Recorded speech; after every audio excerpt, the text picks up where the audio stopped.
امام الانبیاء محبوب کبریا حضرت محمد مصطفیٰ صلی اللہ تعالی علیہ وسلم نے فرمایا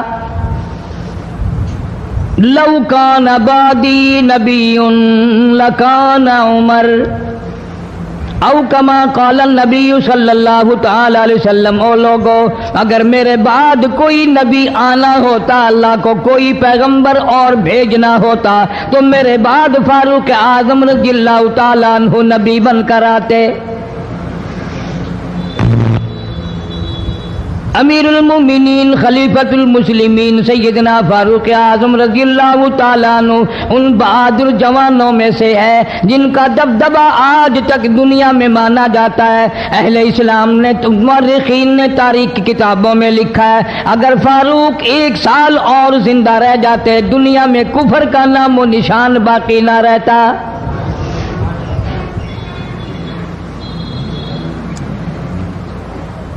جناب فاروق اعظم رضی اللہ تعالیٰ عنہ بہت بڑا عظیم انسان ہے، بہت بڑا آدمی ہے، بہت بڑی ہستی کا مالک ہے۔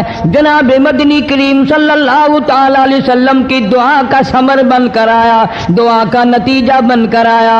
ابراہیم علیہ السلام نے بیت اللہ کی تعمیر کرتے وقت دعا مانگی، بیت اللہ بناتے وقت دعا مانگی، امام الانبیاء صلی اللہ علیہ وسلم کو مانگا، گویا خلیل اللہ نے حبیب اللہ کو مانگا۔ خلیل کی دعا کا ثمر، خلیل کی دعا کا جواب، خلیل کی دعا کا نتیجہ کم سے کم 4000 سال بعد آیا۔ کالی کملی والے صلی اللہ علیہ وسلم نے جو فاروق اعظم کے لیے جھولی پھیلائی، ادھر جھولی پھیلائی، ادھر فاروق اعظم سامنے کھڑے تھے۔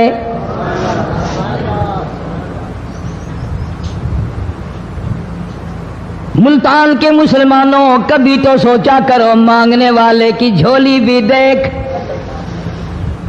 مانگنے والا کوئی عام آدمی نہیں، کوئی بادشاہ نہیں، کوئی فقیر نہیں، کوئی پیر نہیں، کوئی مولوی نہیں، کوئی عام آدمی نہیں۔ مانگنے والے کو بھی دیکھ، مانگنے والے کی جھولی کو بھی دیکھ، اور دینے والے رب العالمین کے خزانے کو بھی دیکھ، اور آنے والے فاروق اعظم کو بھی دیکھ۔